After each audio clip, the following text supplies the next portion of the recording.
बुला रहा हूं श्री अमानतुल्लाह खान। अध्यक्ष जी, शुक्रिया कि आपने मुझे इस मुद्दे पर बोलने का मौका दिया। 22 हम विधायक हैं, 21 को आपने जो है वो सदन से क्या बल्कि विधानसभा से बाहर भेज दिया, और ये शायद 10 साल हम लोग भी सरकार में रहे, आप भी थे, और आप तो कई मरतबा टेबल पर भी खड़े हुए, लेकिन कभी ऐसा नहीं हुआ कि विधानसभा के परिसर से बाहर। एक मिनट में कभी कोई स्थिति स्पष्ट कर दूं, सदस्यों के समक्ष आपने मुद्दा अगर उठाया है। रूल बुक सबको दी गई है और रूल बुक के अनुसार सदन का तात्पर्य विधानसभा से है। पहला, ये जो सदन है, ये खाली ये सदन नहीं है। बैठ जाइए, मैं आपको स्पष्ट कर देता हूं। सदन का अर्थ है दिल्ली विधानसभा का पूरा परिसर। आगे डिफाइन किया गया है, वो भी पढ़ देता हूं। सदन के परिसर का तात्पर्य विधानसभा भवन, सभा कक्ष, दीर्घाएं, विधानसभा सचिवालय के नियंत्रण में कमरे, अध्यक्ष कक्ष, उपाध्यक्ष कक्ष, समिति कक्ष, विधानसभा पुस्तकालय, विधानसभा वाचनालय, पार्टियों के कमरे, विधानसभा सचिवालय के अधिकारियों के अधीनस्थ सब स्थान तथा उसकी ओर से जाने वाले मार्गों से तथा उन स्थानों से भी जिन्हें अध्यक्ष समय समय पर निर्दिष्ट करे। यानी कि जब कोई भी सदस्य मार्शल आउट होता है सदन से, तो रूल बुक कहती है कि वो प्रेमाइसिस से बाहर जाएगा। तो इसलिए ये सभी सदस्यों को मैं स्थिति स्पष्ट कर रहा हूं कि जब भी कभी इस तरह की स्थिति आएगी तो ये सिर्फ जो सदन चल रहा है ये सदन नहीं है, पूरा परिसर ही सदन है, सदन का हिस्सा है। तो इसलिए चेयर से ये स्पष्ट आदेश है कि अगर ऐसी स्थिति जब भी आएगी मार्शल आउट होने की, तो उसको परिसर से बाहर जाना होगा। धन्यवाद। आगे अब आप शुरू करिए। बाहर का ग्राउंड नहीं है। आप सारे रूम्स आपने बताया सारे, लेकिन ऐसा कभी नहीं हुआ। हम लोग भी सरकार में रहे, कभी ऐसा नहीं हुआ कि आज सारे हमारे विधायक गेट के बाहर है, वहां पर भी बैरिकेड लगा दिए गए और वो धूप में बैठे। आप अंदर आने की तो इजाजत दे सकते थे, अब से पहले भी ऐसा हुआ है। इतना नहीं होना चाहिए। इतना ठीक है, आप जीत गए, जनता ने आपको जिताया है और सर आंखों पर है, आपको काम करने के लिए जनता ने जिताया, लेकिन ऐसा नहीं होना चाहिए कि दुश्मनी इस हद तक हो कि आप विधानसभा के परिसर तक में हमें अंदर ना आने दें। तो ये बिल्कुल कतई तौर पर अमानतुल्लाह जी, आप एक मिनट, हरी जी मुझे अपनी बात कहने दीजिए। आप बैठिए एक मिनट। कोई नहीं, मैं खड़ा हूं। बैठिए, कोई बात नहीं, कोई बात नहीं। आपको आप बोलेंगे, आपके टर्न है, आप बोलेंगे। मैं आप फिर स्पष्ट कर दूं सभी को, उपराज्यपाल के अभिभाषण पर इस प्रकार की हरकत जो यहां की गई वो सर्वथा निंदनीय है। भारत के इतिहास में इस तरह की घटनाएं चंद बार ही हुई हैं।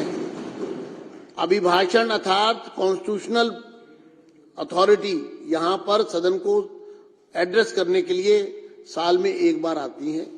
उस समय ना कोई वाद विवाद होता है, ना कोई सदन चल रहा होता है, वो सिर्फ अभिभाषण के लिए ही समय तय होता है।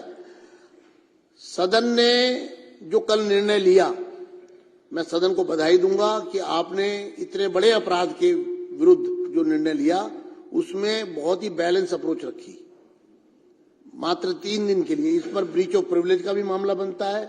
ये एथिक्स कमेटी में भी सजाएं जो इस रूल बुक में दी गई हैं वो इससे कहीं भारी हैं। तो इसलिए अब उपराज्यपाल का अभिभाषण किसी राजनीतिक पार्टी से किसी से जुड़ा हुआ नहीं है, वो सबके लिए है, पूरी दिल्ली के लिए है।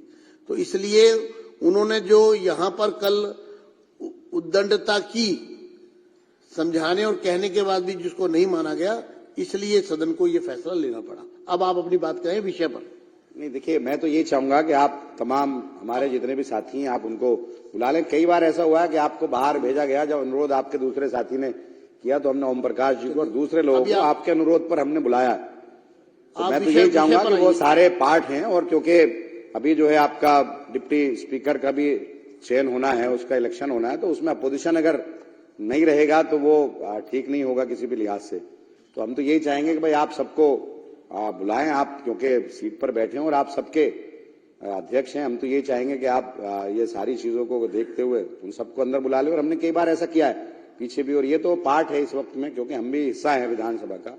और बड़ी अच्छी बात है कि दिल्ली की जनता ने विषय पर आ जाए, आपको चुनकर के भेजा है, और हम खैर मकदम करते हैं इसका, जनता ने कहा, और हम यही चाहेंगे कि आप तमाम तबकात के साथ में जो भी हैं कार्य करें, और हम मुख्यमंत्री जी से भी और तमाम मंत्री से और तमाम विधायकों से हमारी तो ये रिक्वेस्ट रहेगी, ये दरख्वास्त रहेगी कि आप दिल्ली की जनता के लिए काम करें। और मैं एक और बात करना चाहूंगा, देखिए जिस तरह से मैं यहाँ मौजूद हूँ, सीएजी पर बात करनी है, मुझे सीएजी पर बात करनी है तो करिए। मैं ये करना चाहूंगा कि जिस तरह से कोई निकम्मा कह रहा है, कोई बेईमान कह रहा है, कोई निकम्मी सरकार कह रहा है, तो इस तरह की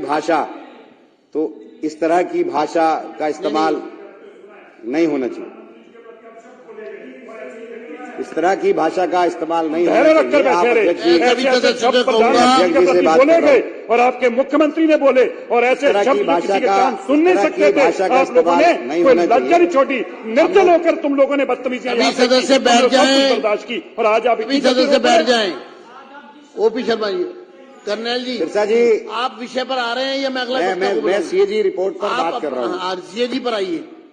ये इस तरह से बात न करनी दी जाए, चलिए ये अच्छी बात नहीं है।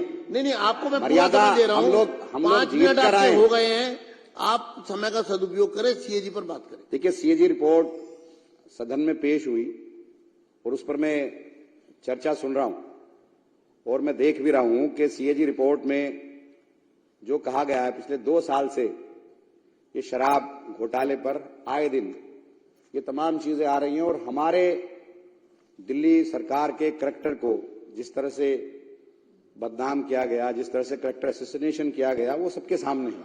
और आप इसी को करके आज सरकार में आए हैं, तो अब हम तो ये चाहते हैं कि जब आप सरकार में आ गए हैं तो आप जनता का काम करें, जनता के मुद्दों को भटकाए ना।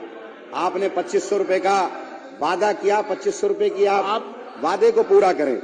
आप एक तरफ, अब आप सीएजी रिपोर्ट में कहा गया है, बुला रहा हूं, सीएजी रिपोर्ट में कहा गया है, सीएजी की बात करिए, कि भाई नॉन कन्फर्मिंग एरियाज के अंदर ठेके नहीं खुले, उससे 941 करोड़ रुपए का घाटा हुआ। कुछ लाइसेंस वापस कर दिए गए, 800 करोड़ से ज्यादा का घाटा वो हुआ। आप 2000 करोड़ के घाटे की बात कर रहे हैं कि सरकार के रेवेन्यू का लॉस हुआ। 1800 करोड़ रुपए तो ये होता है। तो हम तो ये पूछना चाहते हैं कि जो आप इतने दिन से, सीबीआई आपके पास है, ईडी आपके पास है, एसीबी आपके पास है, तमाम एजेंसी आपके पास है, और आप इतने टाइम से कर रहे हो, तो घोटाला हुआ कहां है? ये तो एज्यूम किया जा रहा है कि ये नुकसान होता। और जो इसमें 8 अध्याय हैं, 8 अध्याय के अंदर 7 में पुरानी जो पॉलिसी है उसके बारे में कहा गया है कि उसके अंदर जो कमियां थी वो कमियां बताई गई हैं, और एक अध्याय के अंदर बताया गया कि ये इसके अंदर ट्रांसपेरेंसी थी, अगर ठीक से इंप्लीमेंट किया जाता तो ये लॉस नहीं होता बल्कि फायदा होता। पंजाब के अंदर यही पॉलिसी इंप्लीमेंट हुई, 1 साल में फायदा हुआ, दूसरी मर्तबा दूसरा फायदा हुआ, और जो पहली पॉलिसी उसमें फायदा नहीं हुआ। फिर आप बोल रहे, तो हम तो ये कहना चाहते हैं कि भाई आप तमाम और एक अरे वो कोई बात नहीं, एक मिनट पॉइंट ऑफ ऑर्डर। आप इस तरह से बात करके आप ना तो मुझे डरा सकते ना दबा सकते। अमानतुल्लाह जी, माइक बंद करिए, 2 मिनट रुके। Point of order. देखिए, पॉइंट ऑफ ऑर्डर का मतलब है सारी कार्रवाई रुकेगी, और जो सदस्य पॉइंट ऑफ ऑर्डर यानी कि व्यवस्था का प्रश्न, व्यवस्था का प्रश्न अगर उठेगा तो पहले वो सुना जाएगा। अध्यक्ष जी, मेरा पॉइंट ऑफ ऑर्डर है कि रिकॉर्ड के ऊपर मिसलीड किया जा रहा है इस हाउस को। सीएजी की रिपोर्ट कभी ये मेंशन नहीं करती कि इसमें करप्शन है कि नहीं। सीएजी की रिपोर्ट अनियमितताओं को जो है बताती है और उसको उजागर करती है। उसके बाद उस पर क्रिमिनल एक्टिविटी होनी है कि नहीं, उसको क्राइम एजेंसीज और पीएसी रिकमेंड करती है एक्शन के लिए। सीएजी की रिपोर्ट को यह कहना कि उसमें कहीं करप्शन लिखा, देश के इतिहास में कोई सीएजी की रिपोर्ट करप्शन के बारे में नहीं लिखती, अनियमितताओं के बारे में लिखती है। और जिस तरीके की अनियमितताएं दिल्ली में शराब घोटाले के बारे में सीएजी ने मार्क की हैं, ये तय हो गया है कि ईडी और सीबीआई का जो एक्शन चल रहा था वो सही रास्ते पे चल रहा था और उसको और तेजी से लेकर जाएंगे। तो हाउस को मिसलीड नहीं किया जाए। इस सीएजी की रिपोर्ट में जो है करप्शन नहीं मेंशन है, तो इसलिए आपका पॉइंट ऑफ ऑर्डर एक्सेप्ट है हाउस को मिसलीड ना किया जाए। आगे बढ़िए। मिसलीड नहीं कर रहा है, मेरा सिर्फ कहना यह है कि सीएजी की रिपोर्ट में तो ये अज्यूम किया गया, ये जो है नॉन कंफर्मिंग एरियाज के अंदर दुकानें खुलने किसने नहीं दी, कि क्या दबाव बनाया गया। पहले साल के अंदर ही सीबीआई ने एफआईआर दर्ज कर ली, ईडी ने एफआईआर दर्ज कर ली, गिरफ्तारियां शुरू हो गई। जो ट्रांसपेरेंसी इसके अंदर थी उससे फायदा होना था, फायदा नहीं हुआ, लोग डर गए। तो ये तो तमाम एजेंसियां आपके पास थी और इन्हीं एजेंसियों का इस्तेमाल करके आज आप सरकार में आ गए और सरकार में जिन वादों के साथ आप आए वो वादे आप पूरे कर नहीं रहे हो। 2500 रुपए महिलाओं को देने की बात आपने की थी, वो आप वादा पूरा कर नहीं रहे हो।